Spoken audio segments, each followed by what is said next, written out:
Martin Hoshino, our Administrative Director, will now provide his regular report to the Council. Thank you, Justice Chin. Good morning, members, and in particular to the new members that are here. You will find my regular written report in your materials, and what I usually do is try to highlight some of the things that are in there, but also then add some issues or items of awareness that are more contemporary to make you aware of. This morning, I'm going to talk a little bit about budget and a little bit about the legislative update, given that this is the last session, and then draw a little bit on the items that are in the written materials. But before getting into that, I do want to taxi along with some of the comments in the Chief's report yesterday about the National Conference of the Chief Justices as well as the State Court Administrators that was held last month. She had advised all of us that the focus and primary thesis and topic for that particular conference was federalism, given the issues that are contemporary here in the nation. But by and large, if there were a second issue that was equally on the radar and on the minds of every state in the nation, it was in the area of bail reform. And there was a lot of concern, a lot of discussion, a lot of back and forth about policy, reform, practices, changes, litigation, and lots of litigation and responses that were the states going through. And so there was a real concerted effort part of the working groups there that I happen to be on to try and develop what we are calling a toolkit, which is to try and gather the experience of all the states and create kind of a clearinghouse of what is going on and to make that available, not just to each state, but given the size of our state, which arguably is many states within one state, to try and make that information available. So I think it's some products that are coming forward, and we will make sure that those are available to our courts as they see them, and continue to work with you on that issue. And more about that later when I talk about the legislative update. But with respect to budget, especially for the benefit of the new members, the council, prior to you all, passed and approved 16 budget change proposals that are on a deadline usually to be submitted September 1st of every year. And so that action was taken in August, and those budget change proposals were submitted by the deadline, in fact, prior to the deadline, because we feel like we are in a hurry to get our voices heard and to get our story out there sooner rather than later in terms of our priorities. So that then sets the stage for a lot of back and forth and conversations and discussions. The priority of that is the top priority every year and continue to be this year is an augmentation of discretionary funding for the operations of our trial courts. And so that effort begins and is underway, and you will receive updates as we proceed during the course of the year, because this is part of what is called the fall development, budget development, that then culminates in the governor's proposal, which is usually around January 10 of each year. The second part of the budget update is an awareness item to make you aware of a education project, for lack of a better term, that is occurring right now between the Department of Finance, the Legislative Analyst's Office, and our courts. There has been a series of site visits and conversations with a variety of courts that have been out there. It is a project that is really spearheaded by an amalgam of our staff and the CEOs, and primarily under the leadership of the Court Executive Officers Advisory Committee. And it really has been a joint effort, and it's really been led by Jake Chatters, a councilman over here, as well as Kim Flenner, and also Mike Roddy as an incoming member in that leadership. And the real effort is to try and elevate the understanding of the structural deficit problems and issues that face the courts at the ground level. It's particularly important at this time because we just happen to be in a phase where the administration are transitioning very soon next year. And then at a more granular level, we actually have new staff, a brand new staff team at the Department of Finance. And so it is an opportunity to provide more on the ground education of this. And so the team that I described selected 6 sites for folks to visit. And I'll name the sites, but they were also joined by other courts. So it was more than just 6 courts that were part of it. And I think they did a really terrific job of picking a sample so that you have a mix of large courts, somewhat large courts, medium-sized courts, small courts, and the like to put it together. And so they completed those visits when they partnered up.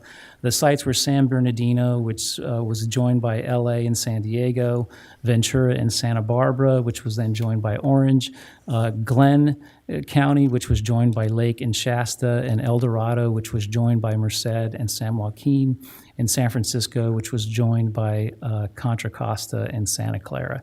So the topics that they delved into on an educational basis was the origin and the Trial Court Funding Act itself, from a few decades ago, our resource allocation study, which many of you already know is a predicate for our workload allocation funding formula, the 1% funding cap, which continues to be a priority for many of our courts, and then this whole area of fines and fees and civil assessments and collections, as well as the facilities themselves. It's generally a good process. It's a process, I should let you know, that is one that is not without precedent. There are many programs that have done this kind of exercise in the state. I happen to know the California State Prisons, of course, have done this. The Department of State Hospitals does this on occasion, as well as the Veterans Affairs Group, and there are a lot of other government operations that do this. So far, some of the feedback that we've gotten, not just from our leaders in the trial courts, but also from the Department of Finance, is, of course, they find it to be very productive and valuable. We hope that is the case. We think that there's sympathy to some of the constraints and the issues and the problems we face. The key will be translating that into actions that actually result in additional funding for our base operations. And so certainly the tone and the mood and the optimism is right going into the fall. We just hope that, again, at the bottom line, we can get some results from it. With respect to the legislative update, this happens to be the last day of the 2 years, the first year of a 2-year session of this legislature. There's been a lot of activity that's gone on during the course, and it gets kind of fast and furious. And of course, many of you see the coverage of different issues, not all of them pertaining to us. That is occurring, but it is causing or creating a lot of focus, and it's partly why some of our ledge folks are not here today. They are monitoring the activities in the Capitol as the session winds down. Once today is over and the bell strikes midnight, the rest of the bills that are there in the legislature that come down will start a new clock, a new deadline, and that deadline is for the governor, where the governor will have 30 days, culminating on October 15th, to either sign the bills, veto the bills, or allow the bills to become law without signature. And so that's kind of the path that we will be on in the next 30 days. I want to take a moment to recognize the significant work that goes on in that area, because it's an opportunity, again, to create some awareness about all the bills that directly or indirectly impact our operations. And I think it's helpful or instructive for people to know that at any given time, in any session, there are literally 2,000 to 3,000 bills that get introduced. I mean, that's the size and context of the volume that occurs in California. In this year, 2017, this session, there were 2,495 bills that we start the year tracking at some level to figure out what they are and start to tease out the details. What boils down to that is a subset of that, of about 600, is what our governmental affairs office actually then sets a parameter and says, these might have some kind of direct or indirect effect on the operations of the judicial branch.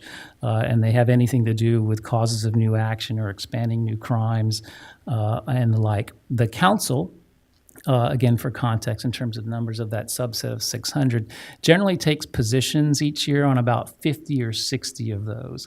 So as it starts to trunk and wind its way down, that's what happens, and that's kind of what comes before you at the end of the effort. That doesn't count the 300 to 400 bills that at any given time we are providing technical assistance on or information or education or awareness about for amendments or adjustments because they could have some kind of impact on the delivery of our services. And so all this work occurs on really behalf of the branch and the public. It gets channeled through our Governmental Affairs Office. It also gets channeled through our Policy and Coordination and Litigation Committee that's chaired by Judge So. It channels also through our other advisory committees as we parse out, is it the FAM-JUV area? Is it an access to justice issue? Is it a technology thing? Is it a criminal thing? And then after we get done with all of that, we then turn to the Court Executive Advisory Committee as well as the PJ Advisory Committee to get their sense also of what that might portend and the like. And then in addition to all of that, as the cycle begins to accelerate and deadlines start to approach, we have this phenomena occurring where we have almost what I would call virtual rapid response teams, which may or may not be part of the committees. They may or may not be part of the advisory people, but these are like subject matter experts that are either in the system or they have become the expert on a particular policy issue or bill during the course of the session. And they are very, very responsive, especially when we get to this time of the year.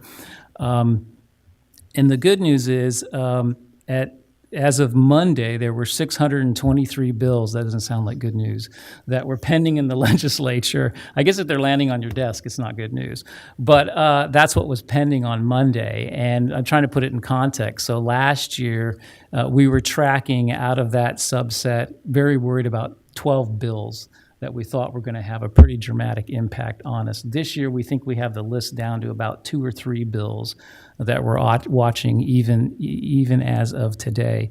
And the upshot of that is that the virtual rapid response people that we usually rely on, I want them to be aware if they're listening and they're here in this room that the list is a little bit smaller.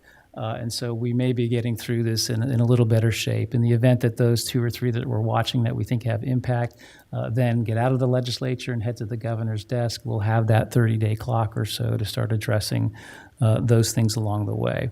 I have to give some recognition to everybody who's part of this, but in particular our Governmental Affairs Office. I think as I describe all of this, you get a feel for the size and dimension and the coordination of the effort it takes, not just of the bills, but everybody in our family that touches it, that's part of the process, as well as the members of the legislature, their staff, and then there's the technical substance of all the things that are there. And it really is, I think they do a remarkable job, and I think it's time to recognize them at this time of the year.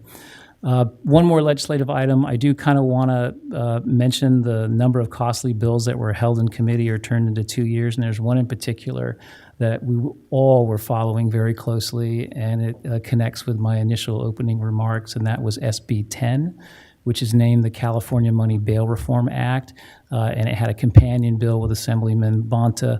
Senator Hertzberg is the author of SB 10, and it was converted to a 2-year bill near the end of a session on September 6th. Yesterday, the chief talked about this a little bit, and we did make the commitment to work together in the fall with those legislative members as well as the administration on this particular subject to see that if we could find some reform in that area that is workable for us and that prioritizes public safety, cost efficiency, and fairness in some balanced way. So sometimes we call this trying to pursue a 3-branch solution or a tripartisan solution, as it were in California, but we're at the table and trying to find and sort our way through this. And we hope that we can make some progress that really balances all of the interests that are in play. The effort will be informed, luckily, by the Chief's Pretrial Detention Work Group, which is co-chaired by recently departed council member Judge Back, as well as Judge Rodriguez from the San Diego Court. So those folks, as some of you may be aware, have been working on this diligently and in quite an amount of depth for the better part of a year. They're very aware of the issue, and they are pursuing these things, and we hope that we will see their recommendations sooner rather than later so that they can perhaps form a blueprint of what our discussions will be, at least in terms of the branch. So we know they're developing a set of recommendations and guidelines on the issues of right to counsel, court-imposed financial obligations, ability to pay determinations, and any alternatives to those. Companion to this, as I mentioned earlier, the Conference of Chief Justices and State Court Administrators are also trying to provide some advice and recommendations that make sense for the voices of the courts. But I think their final reports are going to be sometime later in 2018, so I don't think that information will be as available. They're on a slower track and path than us. I want to stop and, at least for a moment, explain why I spent so much time on the ledge stuff along the way.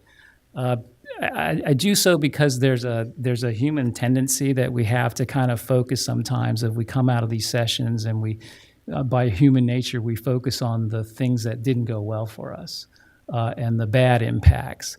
And so I wanted to spend some time explaining and talking and highlighting the point that there's a lot of things that are not bad, that are not harmful to us, that have been effectively addressed. They've either been stopped, they've been mitigated, they've been adjusted in some way or fashion. And it really takes a collective team effort to be able to do that. That long list of participants and process I had described is an effective essentially effort to try and make sure that we're taking care of the interests that are out there. And there, at any given year, is a lot of stuff that goes on. And the efforts of the council, the efforts of its staff, the efforts of its committees, the efforts of our courts come together in this way to be able to do this. And it's just part of how all of this works at the end of the day. And I think it's appropriate equally, not just to focus on here are the bad things that have happened, to take this time to realize that there probably was a long list of other things that could have happened, but they in fact did not, or we found workable solutions to the problems that our criminal justice system or our judicial system or our social systems in California face at any given year as our policy-making bodies in the other branches attempt to resolve them. Lastly, but not unimportantly, I did want to highlight a program that we have here that I don't think a lot of folks were aware of. For 21 years, we have been administering a Judicial Administration Fellows program. And I get a chance, and it's one of the better parts of the job. Not that there's not so good better parts of the job, but to go and visit this group of any given year, 10 to 12 young folks that have graduated, that have an interest in the area of policy, judicial administration, or the law. It's folks that just by nature have an interest and they're drawn to this particular area. And as I mentioned, we've been doing it for 21 years. This year there are 10 fellows, and what they do is they spend 10 months actually in one of our trial courts partnered up with some kind of high-ranking executive in the court, and many times it's the CEO herself or himself in that area. The participating courts this year are Alameda, Butte, Los Angeles, Merced, Orange, Placer, San Bernardino, and San Francisco, and then we always have someone actually in our governmental affairs office. We do an orientation with them, and that's when I get a chance to meet them. We also, for the last few years, have had Jake Chatters as well as Kim Flemmer there to give them kind of the idea of what it is to actually be in a court, and you can tell they're on the list. One of those fellows will actually go to their court, and I don't know if you folks should know this, but I'll make you aware of it. Actually, one of the graduates of that program is actually Jamel Jones, who is a member of our IT staff that many of you work with, and she's a former fellow of that program. The reason I want to dwell on that is it's so encouraging, and the caliber of this group that is coming was really, really, really top shelf. And I think Laura Speed, who is the one who runs that program and who's sitting over here, does just an incredible job of putting that program together. And not that the caliber of the other classes weren't extraordinarily high, but each year they just seem to get higher and higher. And the reason why I find so much inspiration in this even though I'm supposed to go there and inspire them, but I don't think I do a good job because I talk about the darkness and the heaviness and the challenge and the difficulties of our operation and, the state of democracy and how important the courts are in the cornerstone. And if you don't have your court system, it'll be the end of the world. But they are so positive, and they are so high energy, and it is the next generation of folks that are in that bubble of the 80 million millennials that are coming, and they are into it. They are engaged. They are much smarter than any of us were at that age. Well, I'll just speak for myself. Much smarter than I was at that age, and much more aware. And it is very, very actually inspiring and encouraging. And so the opposite effect happens, at least for me, that I come away kind of excited from them rather than maybe getting them. And so it really is an incredible thing. And I wanted to spend some time and thank you for the indulgence, Justice Chin, to be able to do that. And so I think I will conclude my report there.